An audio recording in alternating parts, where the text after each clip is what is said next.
Ladies and gentlemen, welcome back to the Away Day Show. And somehow we've managed 2 solo pods in a week. We are back with the triple cameras, and we are back for just me sitting here talking to you on the couch for an hour and a bit because I couldn't miss this episode. Unfortunately, Nathan's ill, so will not be here today, but we have got a lot, and I mean a lot to talk about in the world of football coming from last week. You know, you thought the Premier League was exciting. Well, this is triple times better with news coming from Spain, from Germany, Champions League football to cover also. According to the Wednesdays, we've got the Real Madrid game versus Man City and the Bayern Arsenal game to talk about, and also Italy as well is delivering some great games as well. But I don't want to waffle on too long this time around. I'll get straight into it and get us started here talking about Germany, because at the moment there's a lot going on in the Bundesliga, and we'll start at the top. Bayern Munich lost to Heidenheim on the weekend to make it back-to-back losses, and now it is almost certain Bayer Leverkusen will be lifting the title. I think the situation is if Leverkusen win and Bayern lose, the title will be decided next weekend. Just going to confirm this here, so I'm not giving you all more false information, but it looks almost a nail on now that Leverkusen win this league unless something ridiculous happens. So Bayern Leverkusen will become champions on match day 29 if they beat Werder Bremen on Sunday, or FC Bayern Munich and Stuttgart fail to win on Saturday, and then a draw will be enough versus Werder Bremen for Leverkusen to win. Of FC Bayern and Stuttgart both lose, and Leverkusen lose as well, I believe. I think they still will get the title. So almost a certainty now, and well played to Leverkusen. I still want them to go for that unbeaten type season where they do not get a loss to try and topple Arsenal fans, because I'm sick of hearing about this Invincibles here, because Leverkusen will do it on a much better level. They'll go win the league. They might go win a treble with domestic competitions and Europa League as well. So I want to see them go after that and keep their foot on the accelerator, especially against Werder Bremen on the weekend, which would be a very exciting game. But the reason we're in this position, obviously a lot of the season, but on the weekend, Bayern Munich yet again disappointing versus Heidenheim. They got off to a fabulous start on the front foot early. It was a quieter sort of game, but you just felt Bayern were eventually going to score. And it took the 38th minute for Harry Kane to finally pop up on a dangerous spot, put the ball in the back of the net, and you thought from there it was easy running. It was Gnabry not too long after that in the 45th minute. He was unmarked in the area from a ball into the box from a Davies cross, and he headed it home. And I thought, wow, pathetic manning up. Heidenheim, a team that we know can come from behind, but we know they ship a lot of goals as well, and not very defensively solid. And they didn't show any real defensive solidity to start this game off. I was questioning if they were even at the races switched on. Did they want to compete here? Because they are stuck in a bit of no man's land there in the middle of the table. And I thought maybe this is a game they're just not going to be up for the, not quite switched on mentally, and just happy just to take the result and take the loss and move on. But it all changed come the second half. Bayern's defence once again was exposed in this game here, with a high line once again being the problem. I keep saying it week after week. They're not helping themselves with how high they pay this line. Goalkeeper Muller's kick got over the top, over the back line, and Sessa scored for them, for Heidenheim. And at this point, you thought, there was a chance here they can go on and nick this result, or they can go and cause havoc. And havoc they would cause. As a minute later, I can never say the guy's name, Kleidenstein scored a fabulous ball, which whipped into the area. He chucked out that left foot, and the centre forward knocked the ball into the back of the net. Bayern could have gone back in front to make it 3-2. Harry Kane, 56th minute, in front of goal, a tame sort of effort, which was put right in the goalkeeper's hands.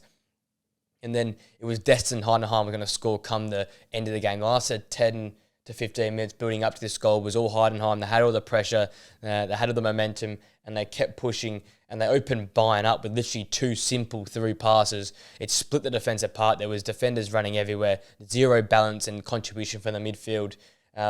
And once again, the centre forward was able to score again. Kleidenstein was able to score again, secure all 3 points by 70% possession. But no end product in the final third.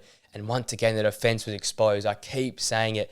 This high line they've got here, with some of the names they've got, I don't know how, I don't know why they're persisting with the high line. I don't know how they're not keeping, more defensive solidity and more clean sheets, because there's big names in this back line. There's experienced players. There's a strong midfield there. On paper, this looks like a very strong defensive unit.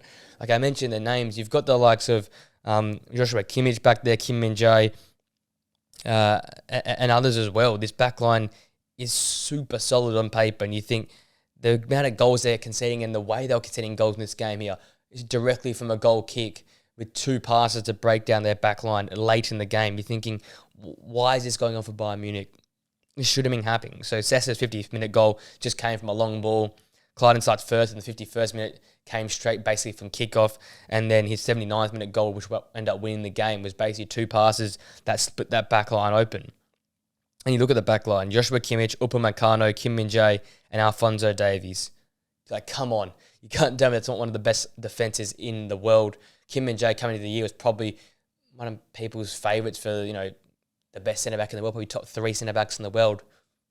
After what he did with Napoli, you thought this was a perfect sign of a Bayern. Started the season quite strongly and just fallen off ever since. Coming up from their injuries, being not the same player, and they just look vulnerable. Upamecano has not looked good all year. It feels like he just feels a bit out of place, a bit slow to react, and always, that's a key word, reactionary. That's what this Bayern defence feels like. They, allow teams to, and then they're reacting and scrambling, and they just concede too many goals, too many chances. And right now, they're toothless in the final third as well. A lot of possession, a lot of half chances, but never real clear-cut opportunities. And when they fall to the likes of Kane, he normally takes them. But if he doesn't take all of his chances, like we saw in this game here, Bayern rue them, and they end up struggling in games. Nathan's gone in on the wingers all season. He's targeted these guys as players that underperformed, not delivered enough. And once again on the weekend, yeah, they were good at times, but again, you're missing that real support to help Harry Kane out. You're missing that linking, that final edge to really give Bayern, I guess, authority in these games here. Maybe control a bit more possession rather than being direct runners that are constantly turning the ball over, constantly trying to make things happen, shooting from too far out. And it just feels like they need some adjustment here. They need to change either their philosophy, their play style, or their players. Because right now, Gnabry, probably their best out of a lot, but Sane really struggling. Kingsley Coman, we know, with the injury struggles as well. But outside Gnabry, I've not seen enough in these wingers. We've seen what Matisse Tell's done this season off the bench, or whenever he started, he's been massive. But it's now back-to-back games versus Dortmund and Heidenheim now. Disregarding the Champions League performance, which we'll touch on later in the video, but disregarding that Champions League performance, we have not seen enough consistent input and production from those wingers. And it's obvious the system isn't working for them because they're all great players in their own right, but they just haven't worked at all this season. They haven't supplied enough. They're shooting from awful positions. They're not really contributing to the attack. They're probably taking away from what Bayern are good at, which is playing through the lines and then finding Harry Kane. They're trying to create things for themselves. Hero ball, many regards, and it's just not quite working for them at the moment. And I think you have to relook and try and find a different sort of strategy to go about it here, because it's just going to hurt Bayern going forward. And I feel like at least one of these wingers will not be there next season with this new manager, whoever takes on from Thomas Tuchel. As I said once again, though, Bayern now handing the title over to Leverkusen. All they have to do on the weekend is just win that game of football and hope that Bayern either draw or lose, and they'll be lifting the Bundesliga come next weekend, which is massive for them. We've talked a lot about them. We'll probably talk a bit more, me and Nathan, next week about them. We don't talk about it every single week, but we will next week after they hopefully will have lifted the Bundesliga title, because they have absolutely been ruthless this season, and Bayern just have been weak, pathetic, slow, always on the back foot, reactionary. I think that's a great word. I've just discovered myself that they've been a reactionary team this season, always making the mistake and trying to cover up for it, or trying to fix up something that they've made the error for. So Bayern was in the back foot, Leverkusen was in the front foot, and absolutely deserving of that title there. And fair play to Heidenheim, another massive come from behind victory, another real statement victory. They are quite nice in the middle of the table. They're 10th in the league and ahead of Mönchengladbach, you'd think would be well and truly clear of this Heidenheim side. Our next big game from the Bundesliga came with the third and fourth teams playing and impacting who would move into fourth. It was Stuttgart who defeated Borussia Dortmund in their 50th anniversary game at Dortmund there. A massive crowd, a massive occasion, but Stuttgart turned up and really made it hard here. Early on, Adeyemi was in behind the 31st minute, one-on-one with the keeper, a really poor, tame effort. He couldn't score there. Dortmund continued to build in this game. They had a lot of half chances, semi-takeable chance, but never created that real big opportunity that could put the ball in the back of the net, especially in the first half there. And it was an impressive counter-attack, almost the most clinical, picturesque counter-attack that led to Guirassy being through in behind in the back line. And his goal, I think he's 25th now in the Bundesliga this season, sent the away end into raptures. That place was erupting in that corner there of the ground. And not, I guess, deserving that they were always on top, but deserving the way they put together their formation. Stuttgart said, we're fine with you having the ball here, Dortmund. We're fine you creating these sort of semi-chances. But what we're going to do is any time we win the ball back, we are going to counter-attack, and we're going to counter-attack clinically as well. The way they're playing these one-touch passes and exposing the back line there with Schlotterbeck and Max Hummels has been in such good form, playing around these guys, exposing the fullback sitting who got high up the pitch, like Sven Matson there. And I just did that a few times. Guirassy could have scored 2 or 3 in this game on the counter-attack. I think one of the last attacks of the game, Guirassy definitely should have scored, but he sent his effort flying well and surely wide and high up the post there. Second half, there was chances falling like a Füllkrug, Schlotterbeck, and his was the biggest one, probably in the 81st minute. Had ability to tap the ball in from close range. I know there's players around, but that's probably the easiest chance to get the ball in the back of the net, but his effort was sent wide of the post as well. And then that was a game, basically. It was a game which had fair few clear-cut opportunities, but some great football in between. I still think Dortmund looking quite good recently. They've seemed to have found a good turn of form here. Really developed that back line, though, in Martin's attacking output, Mats Hummels, Nico Schlotterbeck's defensive acumen, and looking in forward areas. Adeyemi's been impressive, probably not in this game here, but he's been impressive. Nicholas Füllkrug's had a lot of opportunities and scored a lot of goals as well. So, again, it's a team where the names aren't the quite, top-tier names that we've seen in the past in Dortmund.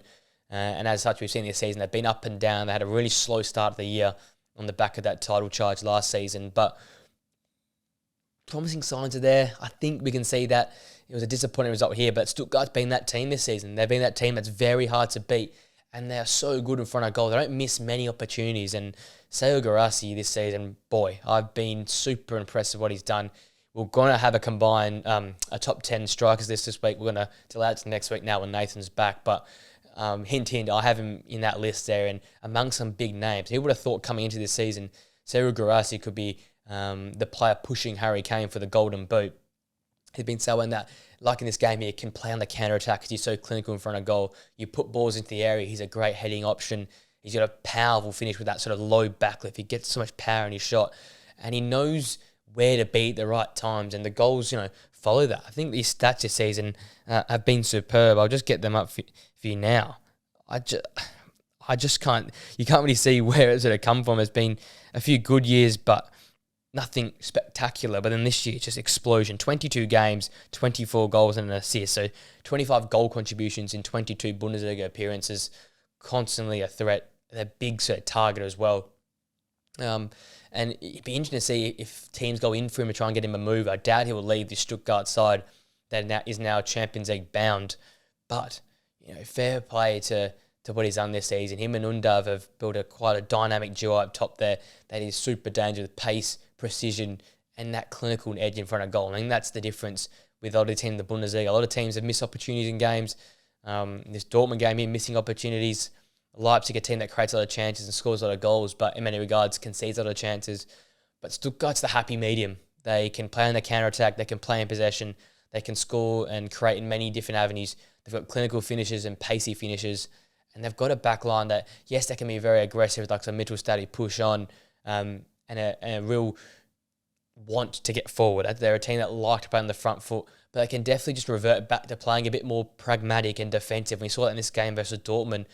We saw the counter-attacking side of their play, the ability to play quickly and fast-paced and absorb pressure for long periods. But you watch the last 2 games prior to this, they were a team on the front foot looking to create. They sort of had a great 3-3 result against Heidenheim last time out, which was just entertainment fest galore. But they've got multiple avenues to their game. And I think going forward and looking at some of these teams that are breaking into the top 4s of the world, breaking into these European competitions that we don't expect, the teams that do it this season we've seen, I look at Girona, I look at Leverkusen, I look at Stuttgart here, many regards. You look at something like an Aston Villa, they have multiple ways to win a game of football. Yes, it can be at times a beautiful possession base, inverted fullbacks or high and wide wing backs and dominating areas, creating overloads and just bombarding teams. But they also have the ability to go and play without the ball and play a bit more pragmatic and absorb pressure for periods of time. We look at Real Madrid, the kings of European football. Last night against Man City, had periods in the first half where they were dominant. Second half, they had to sit in their shell. They had to absorb a lot of pressure and have their moment of just sitting in, taking the pressure from the opposition, and then going and trying to spring a well-worked attack. That's the thing that nowadays you need to have not just one philosophy, or you have one philosophy, but not just one way of winning a game of football. You've got to win in so many different avenues to be successful, because the managerial quality in the world right now, I feel like it's at such a high level. The player quality, the player fitness, the science, there's so much going on, so much tactics in football right now. So you've got to have that added edge. You can't just be in one gear the whole way through. You've got to have able to, change gears, drop into first gear, sit in and absorb, like we saw for Stuttgart here, but then also have that sort of fifth and sixth gear, the sports mode almost, to try and break through the lines, play with 60, 70% possession, just dominate teams and then score your chances. I think the biggest thing as well, which I've seen, Leverkusen, a team that takes their chances when they get them, Stuttgart, a team that takes their chances when they get them. That's the difference this season. They're equal on points as Bayern Munich right now. It'd be historic if they can go and claim this second spot of Bayern Munich. If they are, truly on the beach now, they might purely focus on Champions League football. How amazing would it be if Stuttgart can go and then get a hold of second place, beat Bayern Munich second place this season? It would absolutely be deserved of the football they've put together this season. And I think there's a lot of players there that will be on the list of some big clubs around the world, but does anyone take a punt on them? Can they do it for multiple seasons? That's what we wait to see. But I do have another soft spot for this club here and the football they've played this season. That all being said, their result against Dortmund meant that Leipzig leapfrogged Dortmund into fourth place with the better goal difference. Leipzig now 5 games unbeaten, a 4-1 classical performance over Freiburg on the weekend, and their 9-goal better goal difference means they sit there in fourth place quite nicely now. And the running of fixtures is going to be quite interesting, because I believe these two teams do play come this run into the end of the season here. So it's going to be interesting who can take a hold of that final spot there in the top 4. For Leipzig, as Wolfsburg are home this week, then away to Heidenheim, who caused Bayern some problems, as we just talked about. Then it comes a big one against Borussia Dortmund. They then go to Hoffenheim, home to Werder, and then away to Eintracht Frankfurt. So some tough games for Leipzig. You look at that big game versus Dortmund, you have to win that, I think, in many regards, because you have to go away to Hoffenheim, who's a team that I'll just touch on in a few moments' time, who have been very impressive. You go away to Eintracht Frankfurt, who could be trying to stop likes of Hoffenheim, trying to take their Europa League position. So some tough games that come away to Heidenheim as well, a team that's caused some problems this season. So it's all just heating up here, the top 4 battle, the battle for second now almost in the Bundesliga. We now know the title's wrapped up, but we've got more things to talk about, because I'll tell you what, this league this season is probably the most exciting in the world, in the fact that the entertainment we get from this league, the attacking football, defensive acumen now that's developing there, it's just super exciting to watch, and you can't take your eyes off at these games. They're end-to-end, moments galore, beautiful goals deluxe. And that brings me to the next game I want to talk about. It's Heidenheim, who join Augsburg now in the race for these sort of Europa League type positions as they beat Augsburg on the weekend. I want to get the ladder up here. It's getting very, very tight now in the Bundesliga. We've got the top spot, obviously Leverkusen, 16 points clear on top. Bayern Munich and Stuttgart are equal on points in second and third with 60 points, with Bayern obviously having a far superior goal difference. Then we get interesting. Third place, Leipzig. They have 53 points, same as Borussia Dortmund, but a far superior goal difference with 9 extra goal difference. Then it's interesting. So Eintracht Frankfurt are currently in 6th, which I think will get Europa League football, I believe, if these coefficients are right in my head. If not, it's going to be Conference League football. And then you've got a race here between Frankfurt on 42 points, Augsburg and Hoffenheim on 36 points. Frankfurt haven't won in their last 3 games. Augsburg haven't won in the last 2 games, after Augsburg went on a 5-game win streak, I believe. And now Hoffenheim, after losing 3 on the bounce, got a massive win versus Augsburg to make this whole conundrum even more interesting. This game was superb in the weekend. It started great for Hoffenheim. Weghorst and Kramaric both scored within the first 20 minutes. As Augsburg just didn't send the races, they were a bit slow to react, and they were cut open quite easy with a few simple passes.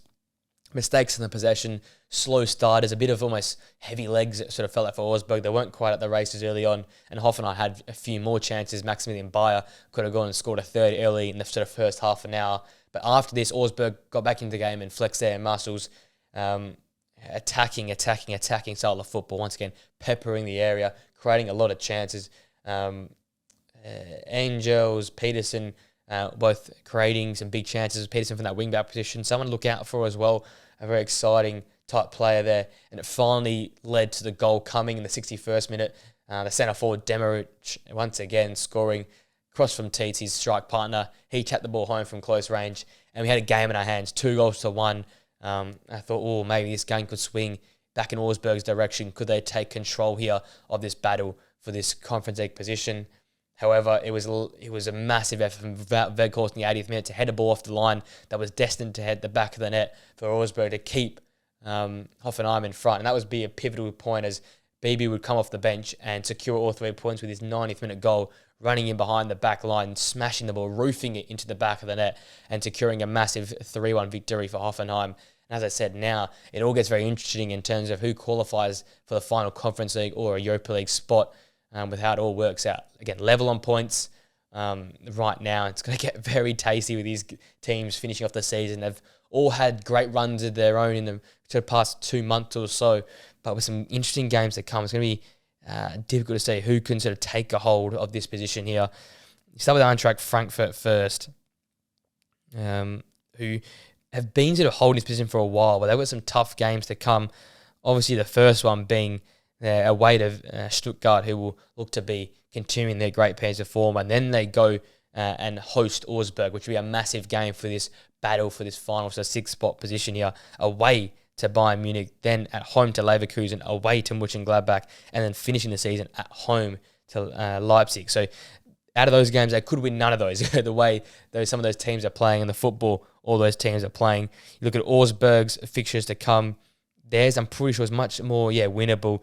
They start with the Union Berlin at home, which is a winnable game, obviously. Then the big one away to Eintracht Frankfurt, at home to Werder Bremen, a tough one away to Dortmund, at home to Stuttgart, which is going to be tough as well. And then, away to Leverkusen as well. So once again, another tough fixture set as well. And then you got Hoffenheim, who seem to be right now the team in form out of all these 3 teams after they turned the corner with that big win on the weekend. They have in their remaining fixtures to come Mainz away, Gladbach at home, Bochum away, Leipzig at home, Darmstadt away, and then hosting Bayern to end the season off. So probably Hoffenheim have the easiest run in. They've got some superstars like Maximilian Bayer in there as well, Kramaric as well. They've got some real good attacking players there. Can they continue from this big result? Can they continue that sort of performance, that run of form here into the end of the season? I think you look at that games. Some of the games, Darmstadt, winnable games, Bochum, a winnable game there as well. We just look at sort of Augsburg, and you look at Frankfurt. Frankfurt, I don't think could even win any of those games. Augsburg, you might take 1 or 2 there, but they're both playing some very serious teams. All teams are playing Bayern, which is interesting to see how that goes. It depends how Bayern are focused or not, if they're given up on the season or if they're in a Champions League final. You never know how that all works out. But all the teams have Bayern playing each other, a lot of these teams as well. So very, very interesting. I think an early prediction, just to chuck it out there, I think what ends up happening is Hoffenheim will end up taking 6th spot. I think Augsburg will take 7th, which I don't know if it gets Conference League football or not. We'll see how the coefficients end up working out.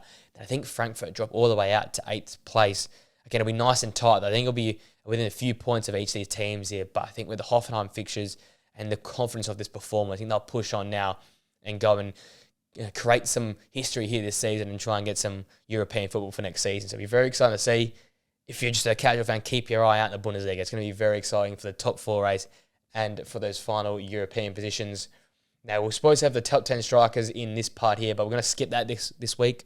We'll get that in next week, I promise you, when Nathan's back. And we'll move to Spain real quick. There's only one leg game, which there's no point touch on, but I want to touch on the Copa del Rey, which was won by Athletic Club in penalties.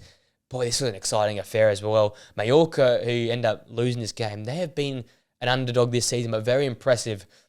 Taking a lot of the big sides and not being afraid to really go at teams on the counter-attack and really pose some problems. And they did that here versus Athletic Club.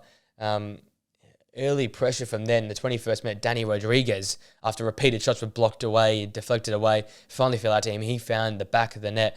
And at that point in time, they were absolutely deserving of that lead there. They got off with the quicker start. They were playing the better football. They were more aggressive, more energetic, it felt like, and they felt like they could go on with it and take control of this game. But as we know what the Bilbao can do, the Williams brothers can take over a game. And I tell you what, Inaki and his brother Nico Williams, they were spectacular here, especially Nico. A great, beautiful 1-2 and an interplay with Berachiche and almost scored a beautiful goal. It ended up being ruled offside, I think, but a beautiful build-up, put a whipped ball just past the far post. But it was a warning sign to Mallorca that Bilbao were coming and they're playing some superb football. They continue to have a lot of chances and they'd pepper the Mallorca goals and big saves and big blocks and inspirational defensive type efforts for Mallorca, who end up reverting back in a more defensive sort of structure.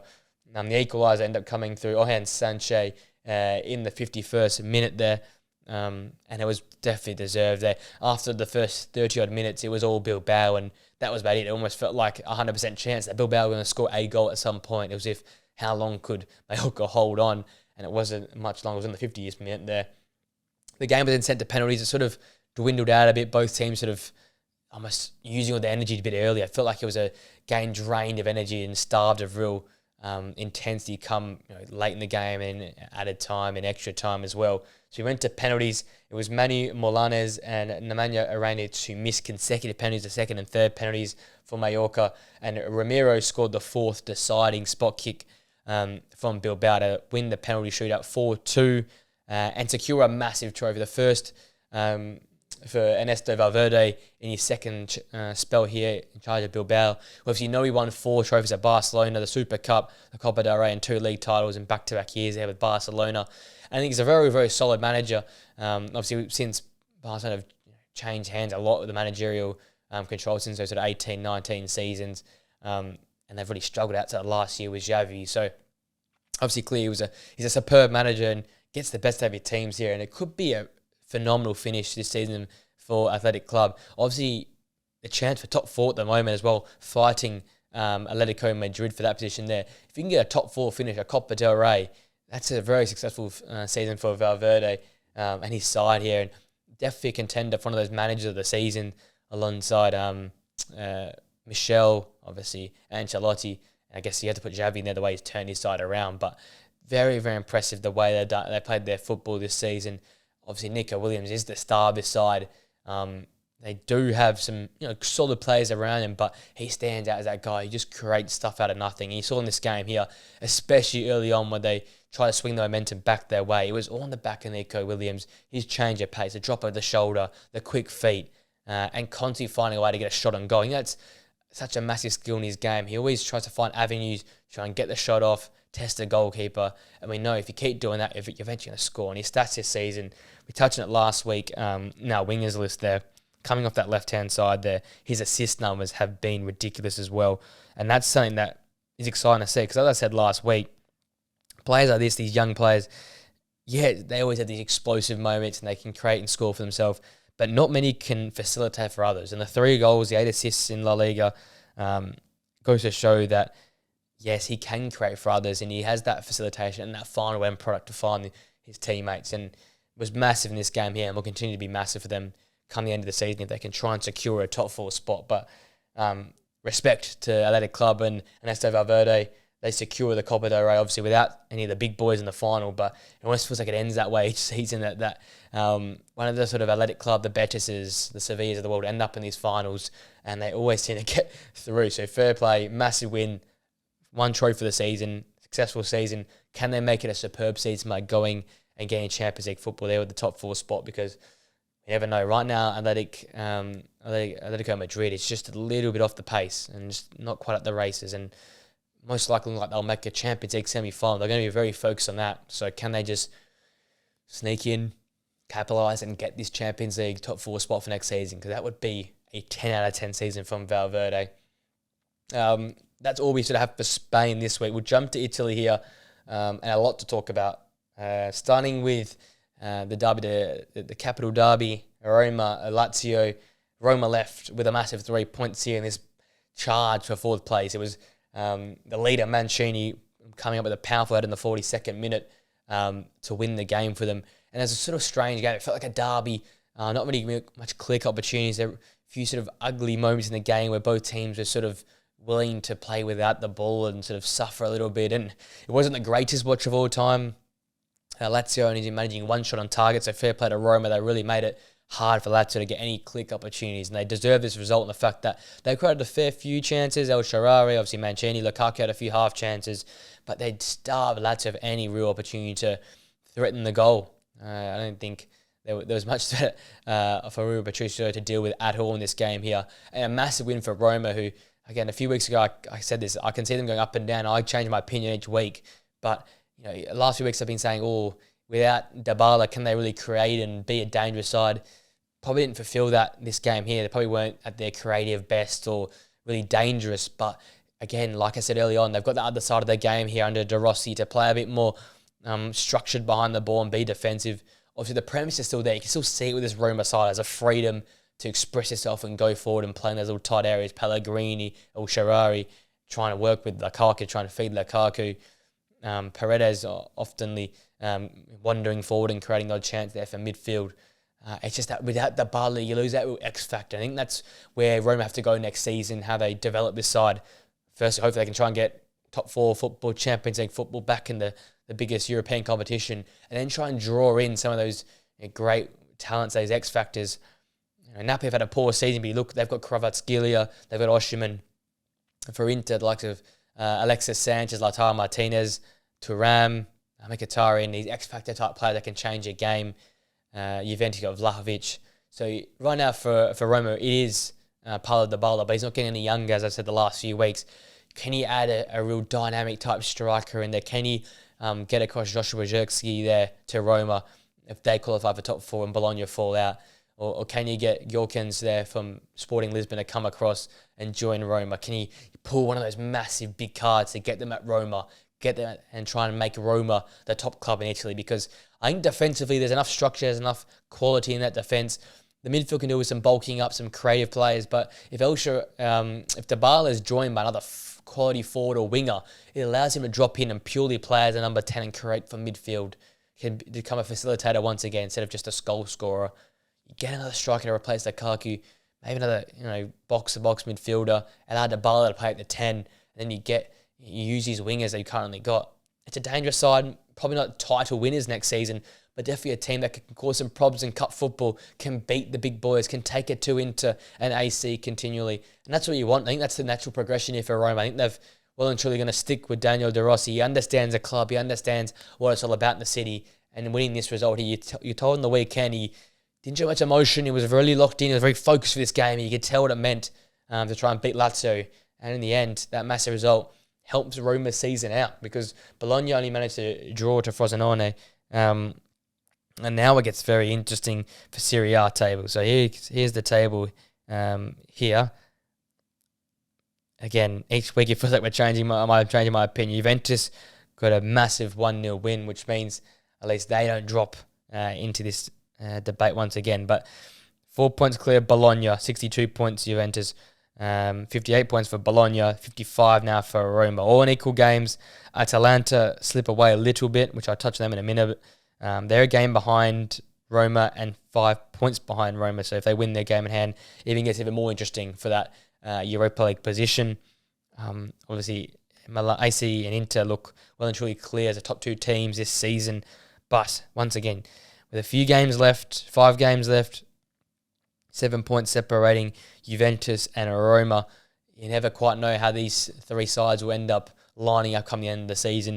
It looks like Juventus, after that result on the weekend, will hopefully continue that sort of momentum. Again, it wasn't a particularly exciting result. I think they had 30-something% possession, not very progressive at all, and took one chance out of nothing to win that game. Bologna slipped up a little bit with Frosinone, but they continue to play that attacking style of football. They continue to be a dangerous side, especially at home as well. So, it's going to be nervy times if these clubs, who slips up first, who's the bottle to keep going. Does a younger Bologna side, who haven't had this experience in these sort of tight conditions, bottle it as Roma come from behind with more experienced faces? I don't know how it's going to work out, but the Motta, Daniel De Rossi match up here for their 2 clubs have been massive for both their sides, sort of recreating what these sides, how they played their football and how they go about winning games of football here. We look at some of the fixtures that come for these two sides. For Roma, obviously they're in the Europa League versus Milan, AC Milan, which actually kicks off the night of the podcast here going up. Then the big one, obviously, come the end of the match week, Roma versus Bologna, which should be a superb game. Definitely something to keep an eye out for, because that could change the whole complexion of how this race ends. But then Roma go on a tough set of fixtures, away to Napoli, at home to Juventus, away to Atalanta, at home to Genoa, away to Empoli, and to finish season at home to AC Milan. So they got a very, very tough set of fixtures to come. But you never know. As I said, when these teams get on a strong run of form, it seems like you cannot stop them at all. For Bologna, again, obviously the big game on the weekend, away to Roma. Then they host Udinese, away to Torino, away to Napoli, at home to Juventus, and finishing the season off away to Genoa. So much easier fixture run, but are we starting to see a bit of fatigue building up in this side here, just scraping results in recent weeks, struggling to be clinical in front of goal? Are we seeing Motta's high energetic sort of grouping type formation where you play a lot out of position and a lot of constant movement? Are you seeing a bit of fatigue for the players there, mental fatigue, physical fatigue? Are they starting to slow down a little bit? We'll have to wait and see, but Roma obviously got a very, very difficult fixture to come. But, Bologna's isn't that much easier. They've still got some big boys to play. So it's going to be very, very interesting to see how this all ends up here for the battle for 3rd, 4th, and 5th. But the battle for 6th, though, is going to be very interesting. As I touched on, Atalanta lost to Cagliari on the weekend. Scamacca got the first goal for Atalanta, and you thought it'd all be Atalanta's way. Lookman setting him up there. But it was Arguello with the equaliser just before half-time, which is somewhat deserved, obviously. Cagliari not really attacking much, but counter-attacked really well, and we're not giving many click opportunities to Atalanta, and end up being a somewhat deserved goal just before the half-time mark. And then right in the 80th minute, it was Viola that would come through with a superb header to win the game for Cagliari. Moved them into 13th, but I need to touch on this here. The bottom of the table here is getting very hectic. Before I touch on Atalanta, this is how the bottom's looking. Salernitana probably going to get relegated on 15 points. They will and surely add the conversation. Then they get interesting. Sassuolo in 19th on 25 points. Frosinone on 26 points. They got obviously an important draw versus a Bologna on the weekend. Verona on 27. Empoli on 28 in 16th. Udinese is in 15th on 28. Lecce is on 29 points in 14th. And Cagliari in 13th on 30 points. So from 13th to 19th, it is a grand total of 5 points, the difference, with 5 games or so to play. So it's going to get very, very tense here at the bottom of the table. And games like this here, these massive results going from the big boys here for Cagliari is going to be massive for their survival chance.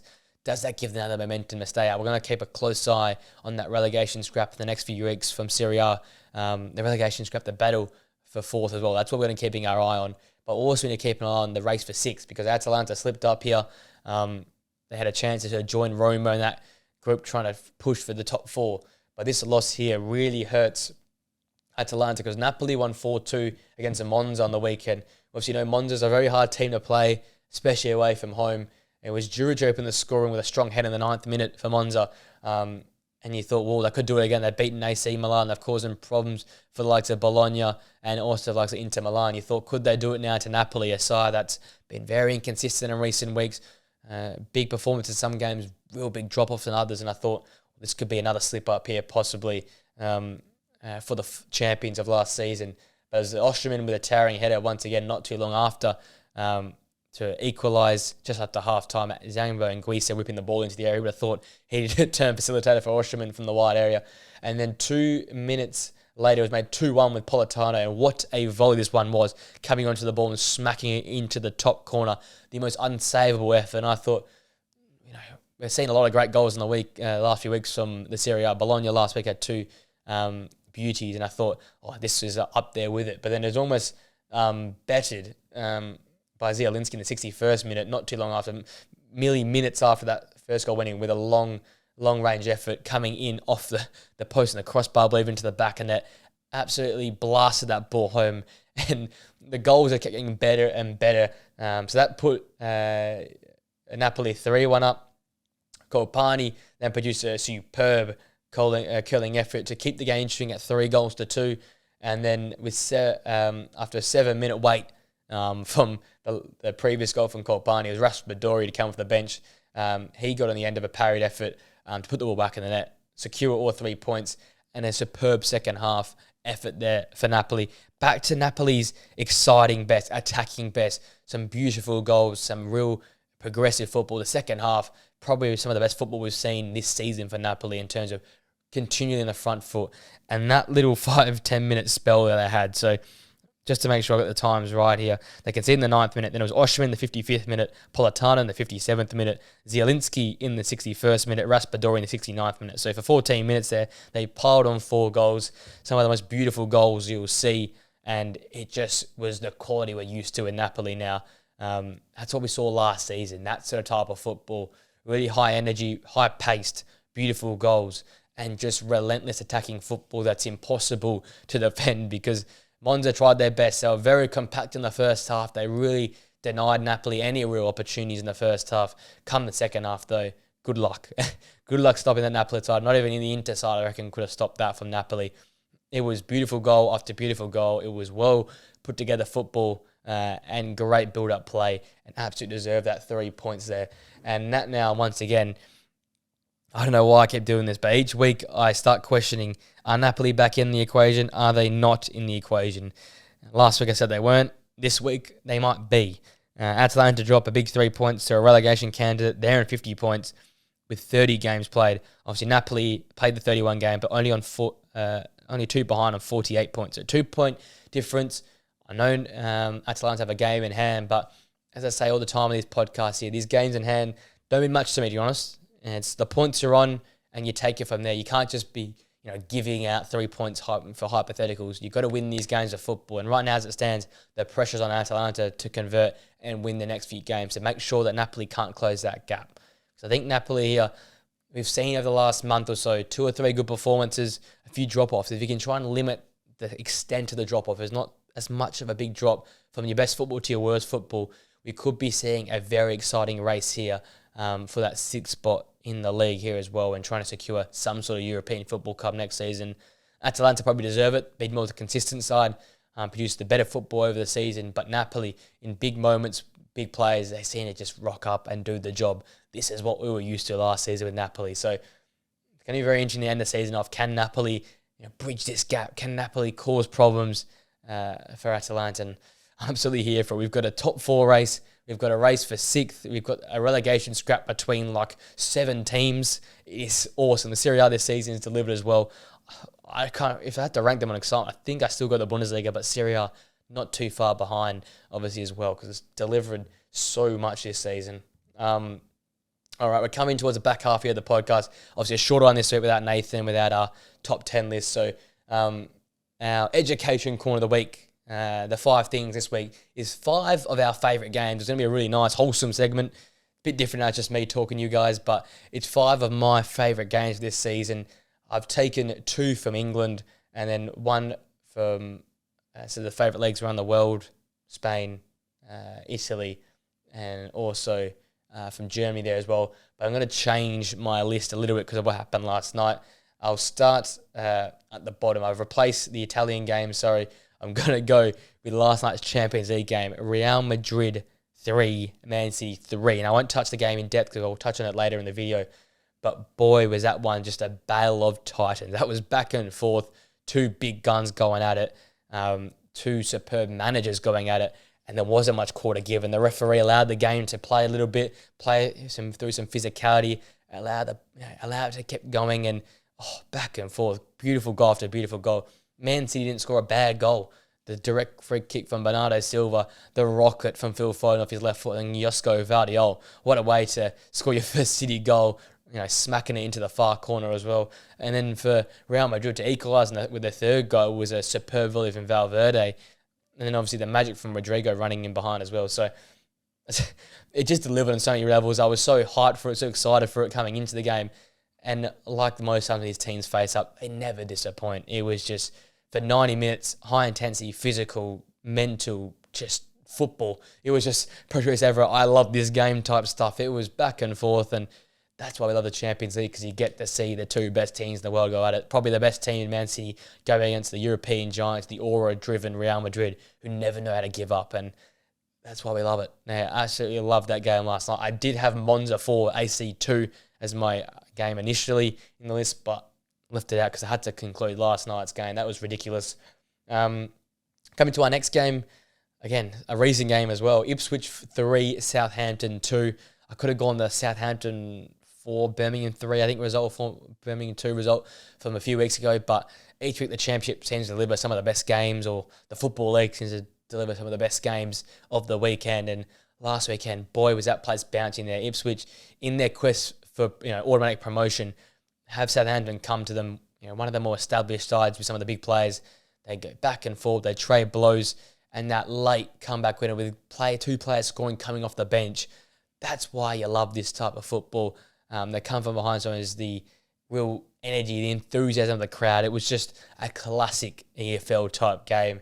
And the fact that Ipswich won, coming from behind, producing that type of result with a late winner, that's why we love the game of football. And that's why we love Ipswich as well, the attacking football they play under Kieran McKenna, their ability to try and get winners off the bench. I think they're like the top record goal scorers in terms of winners coming from the bench and stuff like that. There's ridiculous stats you can add there. I don't know off the top of my head, but they've been super impressive this season. They're still in the hunt here for the title, automatic promotion, or could end up somehow in third or fourth with the way things are going. But that battle for the top spot, those three teams, Leeds, Ipswich, and Leicester, they produce the best out of each other. They push each other so far, and boy, was it a great result last time out. That Ipswich 3, Southampton 2 result. So that had to be in this list here. Probably one of my favourites of the year. Next one was also from Spain. It was a Copa del Rey round of 16 tie. Atletico Madrid 4, Real Madrid 2.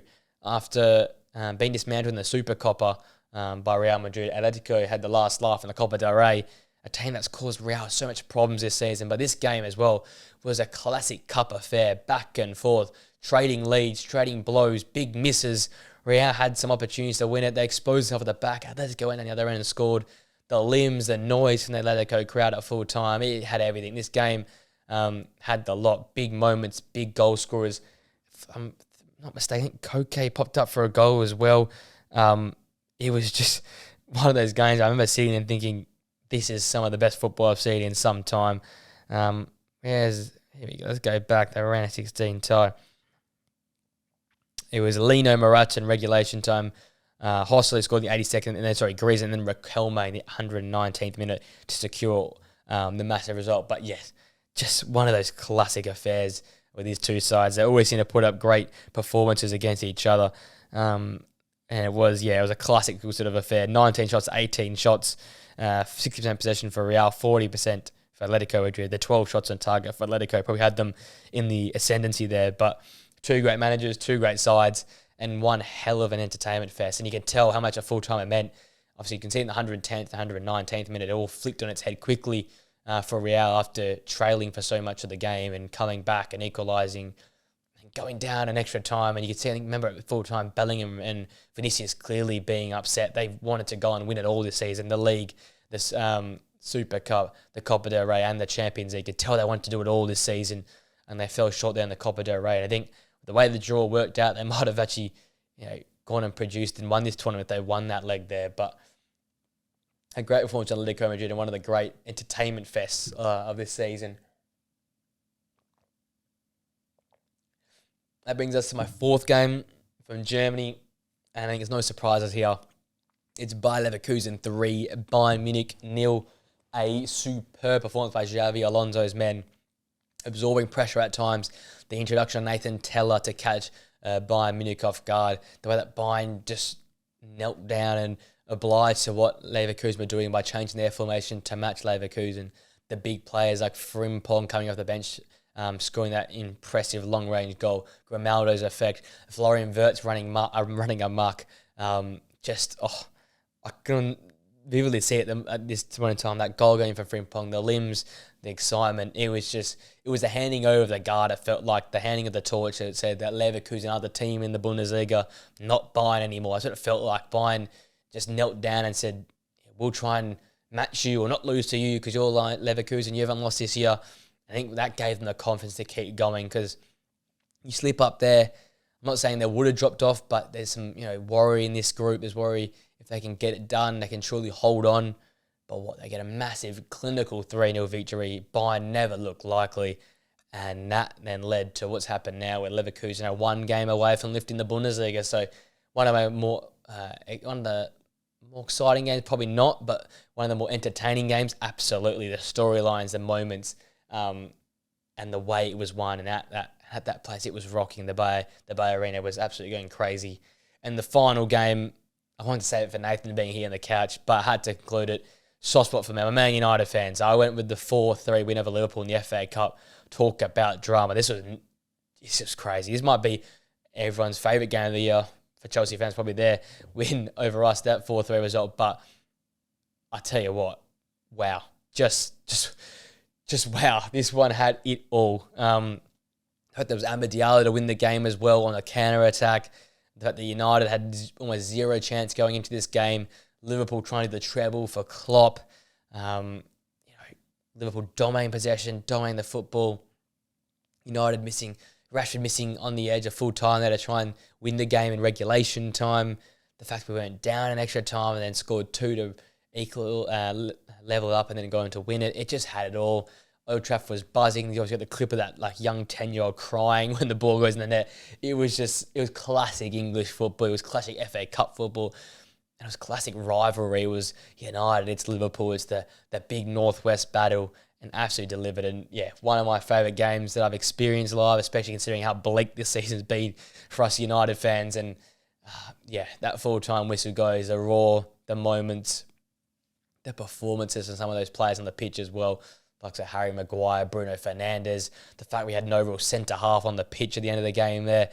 It had it all. It had it all in that game. The Anthony scoring, you couldn't have asked anything more as a United fan and as a football fan. If you weren't invested in either of the sides, you would absolutely enjoy that game. Just a back and forth entertainment fest and exciting affair.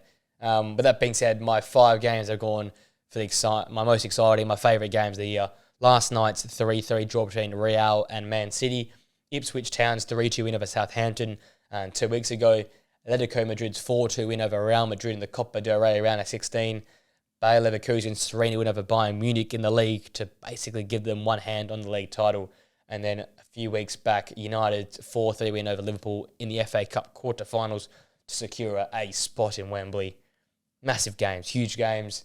There've been so many recently. I could have had a lot to pick from, but they were some of my favourites. Again, subjective list, but considering it's feel more like a video type vibe, let me know what you think in the comment section down below or on Spotify as well. What are some of your favourite games of the year? Could have made a list of 15. There were so many good ones, but they're my 5 picks for my favourite 5 games of the year. And with that being said, we will come to our weekly championship roundup. And I've decided to focus on the top 3 again, starting with Norwich getting a 1-0 win over Ipswich, which caused a bit of a problem. But I think this has all changed as of last night because more results came in as well. Leicester went back top after a 2-1 hard-fought late winner over Birmingham. I think it was Mavadini popped up right at the end there to secure the win. And then Coventry won 2-1 in a massive result versus Leeds, where Leeds had a lot of the chances, but Elliot Sims and co got the job done for Coventry, and they now find themselves 4 points away from the playoff spots as well. So they give you a side that could push back in again. We obviously know how close they got to the Premier League football last season. So I'm really excited to see if they can push on because I really want to see them back in the playoffs. I think they deserve to have another chance of going back up in the Premier League. Let's look at last night's results as well because I played it also last night, some of these teams. Preston beat Huddersfield 4-1. Leicester lost 1-0 to Millwall. That's right. That happened last night. Southampton beat Coventry 2-1 after their great result versus Leeds. And then Leeds drew 0-0 with Sunderland, which now updates the table to B. Leicester on 41 games on 88 points. Leeds played 42 games and are on 87 points. Ipswich have played 41 games on 87 points as well, only behind on goal, 11 goals behind in goal difference, but with a game in hand, it is just going to be chaos. I said last week for some reason I think Ipswich and Leeds will get promoted automatically. I don't know anymore now. Leicester seem to be up and down at the moment. I don't actually know how they performed versus Millwall last night. I was so focused on the Champions League, but we continue to see the swings and roundabouts of the Championship football here. Coventry, by the way, and Preston are very close. Both on 41 games, 63 points. Norwich have played 42 games, and because of I think they had the draw last night, if I'm not mistaken. Yeah, they drew to Sheffield Wednesday away from home. So only 5 points off Norwich, those two teams with a game in hand. So if Preston and Coventry both win their game in hand, 2 points off Norwich, 2 points off the playoff spots. I'd love to see either Preston or Coventry make the playoffs. Southampton look absolutely clear and fourth in the world of their own on 78 points. The Baggies are in there as well, just ahead of Norwich, playing 41 games and 69 points. So going to be very, very interesting there, the Championship. I think the relegation battle is also quite interesting. You've got Rotherham down there in 23, who are well and truly gone, but Birmingham 42 points, who just imported a new manager and seem to have turned a corner. Tougher the team to beat now. Sheffield Wednesday got a point last night. They're on 43 points. Huddersfield back in the drop conversation with 43 points. Plymouth on 45 points. Stoke on 46 points. That's your 19th, 20th, 21st, 22nd, 23rd, and 24th teams there. Again, a lot of numbers to yell at you. It's a lot going on, though. The fact that 17th place Millwall beat top of the table, less says a lot, though. That just says where the league's at. And the fact that Sheffield Wednesday in 22nd could get a point against one of the big guys there, like Norwich. It's all over the place. That's why we love the Championship. Week to week, it's going to change. I'm still sticking by it, though. I'm going to go and back a Leeds and Ipswich automatic promotion with Leicester going through in the playoffs. It'd be the greatest injustice for one of these three teams didn't go through the Premier League. Sorry, all of them didn't go through the Premier League. I prefer Ipswich to go through automatically, same as the Leeds. I feel like you have to have Leeds in the Premier League.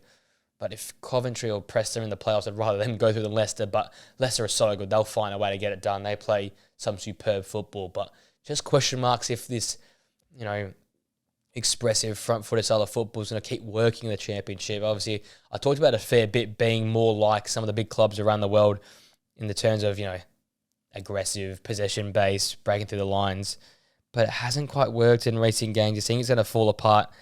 And Maresca's side, with all the games you play, with all the cup football, and you've gone deep in the FA Cup as well, maybe the legs are going to go under these guys because they're not players you'd naturally think would play this type of system. It's obviously working the Championship because they've got the quality to do something similar, but it takes a lot of energy, it takes a lot of effort to play this, inverted fullback, three back with the ball, fullback without the ball, high possession, 70% possession type style, playing through the lines. It takes a lot out of your players, your midfielders, your fullbacks, your defenders. And when you start to see that fatigue, like we saw with Arsenal last season in the Premier League, it can all collapse very quickly. And we're seeing that from Leicester at the moment. Obviously, a great result on the weekend, but lost to Millwall, 17th place Millwall midweek. That says a lot, I think. I think the legs are starting to go. They might have to adapt a secondary style of football. Like I said at the start of the video, the best teams in the world right now can win in so many different ways, but they have that philosophy. They have that, attacking possession type philosophy.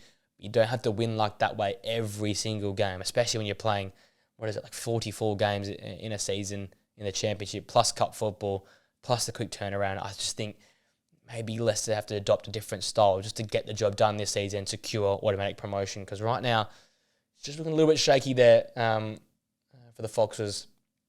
All right, that brings me to my Champions League review quickly to finish the podcast off. Starting with the first game. I'm sorry, UEFA have stuffed this up. We've seen two of the best Champions League games of all year, I think. These are probably the two best games we've had all season in the Champions League, and they'll play at the exact same time. Like, come on, UEFA, fix this stuff up. The best side of the draw, all being played at once. The fact they're going to miss it again next week as well, they'll both be played at the same time again, is an injustice. Start for the first game in London, Arsenal 2, Munich 2. Boy, this was, from the start, it was up for it. The Emirates was bouncing. Arsenal on the front foot early. Bukayo Saka got Davies' yellow card just almost straight away, which meant he will miss next game. So that'll be a great scene to see there. If Saka can go at whoever plays in and fills in left back next week, is it Conrad Lema, is it Guerrero? I don't know who's going to fill in there. And not long after that, Saka killed the ball home in the 12th minute after just willing the ball forward and then killing it in the back of the net. He was a menace early on. He was causing Bayern a lot of problems and really exposing Alphonso Davies. The first time I've really seen someone expose Davies that much in terms of just beating him one-on-one. So Saka really showing he was up for it and keen to get at it and was massive early on. Minutes later, though, Arsenal had a blunder with Raya and Gabriel not knowing who's going to go for the ball. Ended up Gabriel having to turn, playing a poor pass, which was picked up by Leon Goretzka. It was thread through to Serge Gnabry, who, little cheeky finish past David Raya. I think through the legs or past the legs of David Raya to secure that first goal for Bayern, make it 1-1 in the 20th, within the 20 minutes mark there. We had 2 goals already, and it was going to continue that way for the rest of the game. Leroy Sané had a great run in the first half there, get in behind, and then was eventually brought down by Saliba, the first mistake I've seen him make in what feels like forever. And in that 32nd minute, Harry Kane smartly converted the penalty. The most cool, calm, collected, cold-blooded penalty. Sat there, hesitated. Raya dropped almost instincts to the floor, and he just rolled the ball into the opposite corner. That's just a sign of a great striker. And then once again, minutes later, again, 35th minute, Leroy Sané runs through, clear on goal. Ben White does a great job to catch up from right behind. He initially turns the ball over and then works his backside off to work and just hold up Leroy Sané. He miscontrols and misdribbles the ball and gets the ball stuck under his feet, so he couldn't convert that chance. But he was initially one-on-one through on goal. Erdegaard had missed his tackle that I think if he collected him, could have got a red card there. And I thought he'd go through and finish the chance and give Munich a deserved 3-1 lead, because after that sort of first initial push from Saka and Arsenal, Munich without the ball were very good, playing 1-2s, exposing Arsenal with one-touch passing and getting in behind. It'll continue to be that for most the start of the second half as well. But it took to the 76th minute with Trossard coming off the bench and a moment of magic with Gabriel Jesus sitting down, I think 2 or 3 defenders, dropping the ball to Trossard. He walked onto it and leathered it into the back of into the bottom corner to give them the 2-2 result, what ended up being the final score. Koeman's could have scored in the 90th minute. He was within a yard or so of the goal, flipped the ball on, but it hit the upright. And then the big news came with basically the last kick of the game. It felt like Bukayo Saka threaded through in behind, through on goal. Approaches Neuer, has the chance to skip past him, does so in a way. The referee doesn't give a penalty, I think, because he believes Saka kicks Neuer rather than Neuer kicks Saka. And I followed up. I've watched it like 5 or 6 times in slow motion. I've watched it like 20 times now. I felt like Neuer doesn't make himself any bigger, which I think helps his case. And Saka's leg does almost kick Neuer, but I think it's the way he was just running that he was going to collect him. With the level of penalties I've seen given this season, the Champions League, and the cards being given, it probably is a penalty. But the precedent set last night across both games was they were going to let things go and let it be a bit more physical. So I can see where the referee comes from. He allowed time for VAR to intervene. There was no intervention there. I can see where they come from. A lot of people think just Saka kicks Neuer.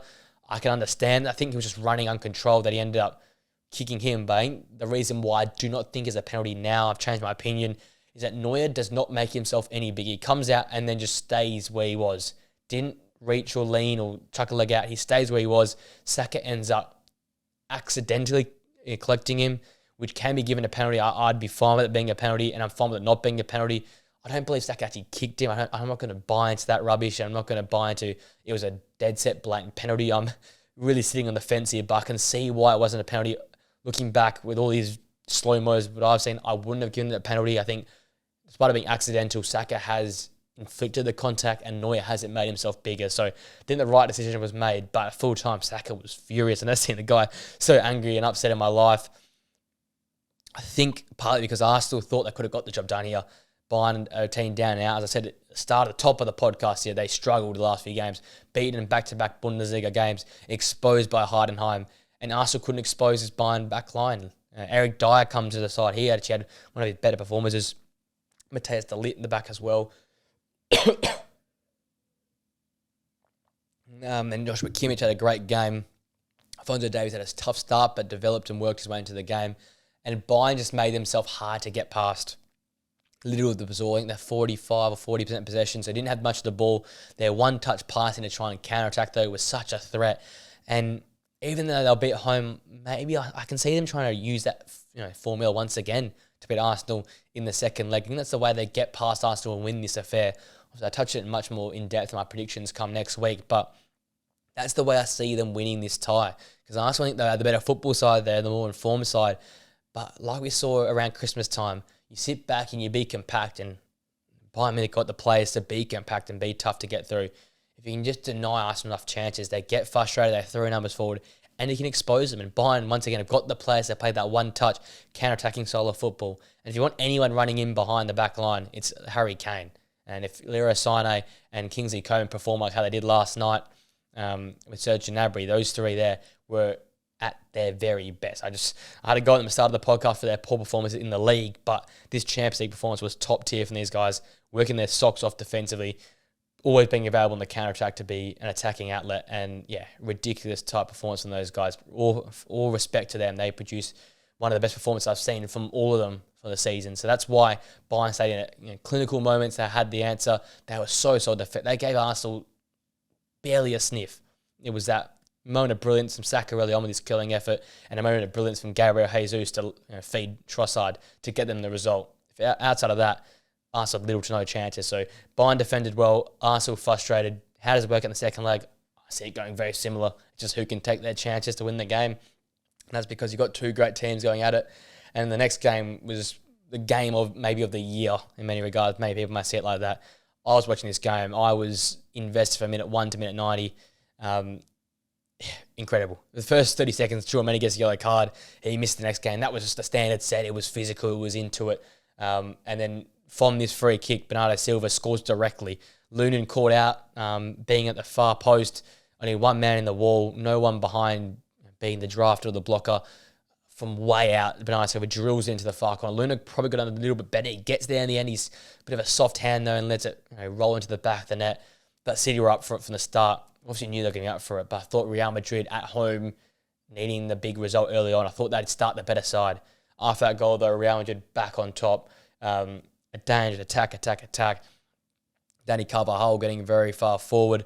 That midfield looking progressive, attacking. Bellingham got hacked a lot, and the theme was set. There was not many fouls called, not many cards given. It was a physical type of football match, and it would continue that way, and the ref seemed to always be the centre of attention, like you can expect with City and Real. There's a lot of always attention on the referee when these two teams play. And then it was a reply came from Camavinga. He skipped past Jack Grealish, got cut into that left foot there, took his shot, deflected off Diaz. It was ended up giving a Diaz own goal, but great effort from Camavinga. Yeah, wrong-footed Ortega in the 12th minute. We were 1-1, we were level. And then literally minutes later, the first attack after that goal went in, Rodrigo from his own half, great ball over the back, in behind the back line, gets him behind the Man City defenders, and a little nick off Akanji, takes the ball past Ortega again, and after the 14th minute, it was 2-1 Real Madrid. Advantage Real Madrid, momentum with Real Madrid, but Man City being the team they are, they absorbed some pressure. They took the sting out of the game and got to halftime 2-1. And then after that, it was sort of you go, I go type style in the second half. Both teams had difficult chances. Real probably deserved that lead at half-time, but then coming to the second half, it was anyone's game. Man City had their opportunities, and eventually it took a moment of brilliance, similar to the Arsenal-Bayern game, to break the game alive. Foden cutting in on that left foot, and boy, it reminded the Manchester Derby strike. It was staying hit, no one is stopping that, rifling into the top left corner, and him once again, he has been that guy, touching him for the Premier League run into the end of the season, being the most important player for them. He might be the most important player for City in general. De Bruyne obviously benched. Bernardo Silva shut out once it became a physical game. Haaland shut down by Rudiger at the back with Nacho. So then it comes down to the Stockport Messi, and he absolutely produced a moment of brilliance. That ball was flying to Stockport. That could have gone through the net and kept flying towards Manchester, how hard it was hit. A superb finish, a superb drop of the shoulder, change of pace, and shot. Just fulfilled into a T at the current point in time. He has been ridiculous for City this season. Then Josko Gvardiol said, whatever you can do, I can do better. And not too long after that, in the 71st minute, he cut in on his right foot, rolled the ball to himself, walked onto it, and blasted it past Lunin into the right bottom corner. Those two guys, all three goals for City were just spectacular and ridiculous. And it goes to show this team is that quality team, because away to Real Madrid, it's a tough place to go. Probably one of the hardest places in world football to try and get a result. And the reason they got a result was 3 moments of brilliance to get them, and 3 important goals. Fede Valverde ended up equalising the game with his spectacular volley that probably beats the lot for me. Vinny whips it in slowly outside the edge of the area. Fede Valverde walks onto it, runs onto it on the volley, on the full, belts it, controls it so well, arrows into that bottom left corner to finish the game off 3-3. A few chances in the final few minutes, but nothing real clear cut. But just moment of applause for these two teams. Like, these two teams are the best in the world for a reason. Like, I just want to see them maybe next year when we see Mbappe at Real as well. I want to see them playing a Champions League final. Can we just get these two teams in a final together? Because we might see the final for generations. Like, this might topple that United Barcelona final, that Chelsea Bayern Munich final, might top the AC Liverpool final. Like, we are going to see two juggernauts going at it if we see them in a final next year or the year to come. Because we're getting, as much as it's amazing to watch a two-legged affair, I just want to see them on the biggest stage because they keep delivering these amazing type ties. Obviously, Tchouaméni will miss that next game. I don't believe anyone else misses with suspensions. Edison likely will be back next Thursday. Kyle Walker, touch and go. Does Kevin De Bruyne even start? Not really needing this game the way they go about it. I think Julian Alvarez might have to start for me because Haaland was shut out, and I saw Haaland-centric in the first half, trying to feed him the ball. So interesting to see how both teams end up lining up. What I could see, though, is a bit of a Real Madrid vintage masterclass with Kroos and Modric in the midfield there, alongside Fede Valverde, maybe tucking in there or staying out wide. Maybe they chuck Camavinga with those two all-round heads to try and control the game, because going to Man City, that's going to be a difficult old game next time out. But fair play. These four teams put on a masterful performance last night. They were both incredible. Two great games, two draws, and that just sums up how both these teams and their matchups are so level, and cannot wait for next Thursday now for these two teams to go at it. I know this is getting released on Thursday morning, but like you might say, most weeks it's recorded on Wednesday. So obviously tonight we've got PSG and Barcelona. We've got Atletico and Borussia Dortmund as well. Cannot wait for those games. I'll definitely be keeping an eye on that PSG-Barca game. That proves to be a very exciting leg there. And a lot more to be excited for in terms of just the world football. Obviously, I've touched on it. Serie A's battle for 6th spot and 4th spot, the relegation battle there as well. Do we see Leverkusen lift the Bundesliga title on the weekend? Who ends up, taking control of that 4th position? Obviously, the Premier League title race speaks for itself. I talk about that on the channel here way too much, but that's obviously going on as well. It's just everywhere in the world right now. There's something happening. So cannot wait for the weekend to come. That wraps up this second solid podcast of the week. I hope you guys are not sick of my voice yet. I promise you next week we'll have the casuals, Flynn and Antonio, back on the couch for the Monday pod. We'll have myself and Nathan back here on the Thursday pod to wrap up one of the ties. Obviously, the big ones will come following that as well from the Champions League. But we have our top 10 strikers list next week. We'll have a more education corner type stuff to go as well. And we might be reacting to a Bundesliga title lift as well as some Champions League upsets. We never know. It's going to be very exciting. Hope you guys enjoyed the podcast. Hope you guys dealt with me for 3 hours now combined across this week. If you did, please smash a like on it, subscribe to the channel, press the post notification bell so you know when YouTube videos get uploaded. If you're listening on Spotify, thank you for joining us once again. A 5 stars would be much appreciated. Share the channel and the podcast with mates as well. That would be much appreciated. Once again, we're going for 500 subscribers on YouTube, and for more continual viewers on Spotify as well, Apple Podcasts as well. Hope you join us there as well. Thank you for listening and joining me this week. I'll see you guys next week. The boys, I promise you, will be back next week. With it all being said, ladies and gents, I hope you enjoy the weekend's football action. Hope you enjoy the rest of your day, and I'll see you guys for another podcast or video very, very soon. Till next time, guys. See you later.